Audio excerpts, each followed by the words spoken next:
because can say was anti-ding, we are winning Masanti, yo, was as papa, but that can also work. It is a 1 minute sadness, not a connect painful. Eti to eje odosua yesu suma wode kwa kodia that's a yesu yo tumi nya wode AKUAPEM TV pause hi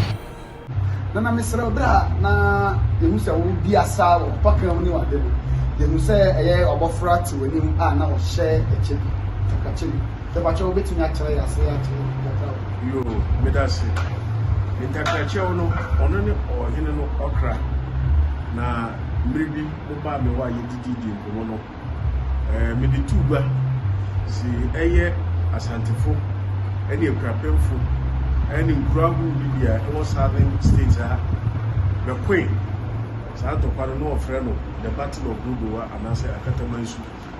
na santo kwani mu no ene ye AKUAPEMfo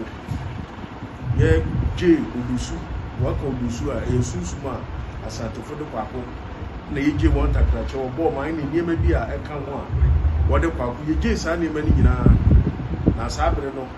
na eye na abudan kwa odi kambre so na yeje sa odusu ne takrache ne niema ni fi asante fosa eduti na abudan kwa no sha asese orekai inkudi a yedi wa asante foso eno no de she ogretwa na se na miribi mu no eye nifaman ene AKUAPEMan ye pontokwa ewa angunasa no na eye omahene ano woni e friend na kwadade okodi angunafo nsem na ye kobo ani ewo sukude na saa kudi no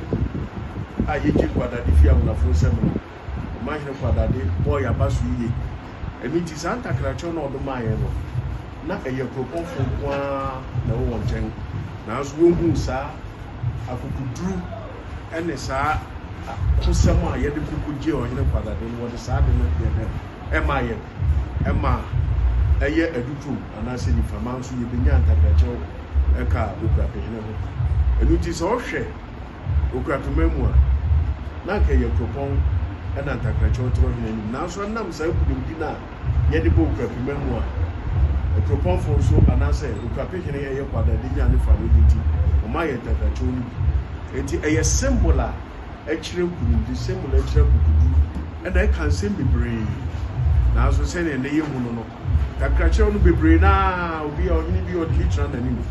now so wo hwe sunsun dia na ye Adukrom ene AKUAPEM wow pio na we de wakasem pa mama ni agena atwuma bi asibiso akrampacho mesere ma bisa say yaka takracha na ke se gan ni na no wana ko sa utwa udura eye ko ene ana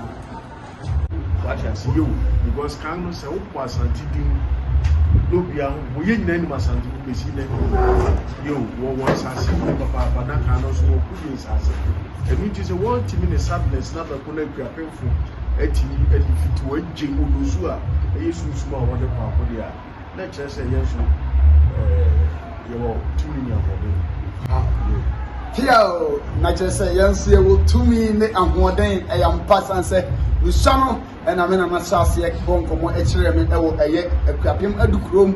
sanse me na de no si Adukrom yi ba bi a wokọ no wani nyeden a onhwe a ade be fo wase nanso obetena nso na de adwen patena wani baji yi pa na gese tete no na omumu adi yi pa AKUAPEM TV be pause hi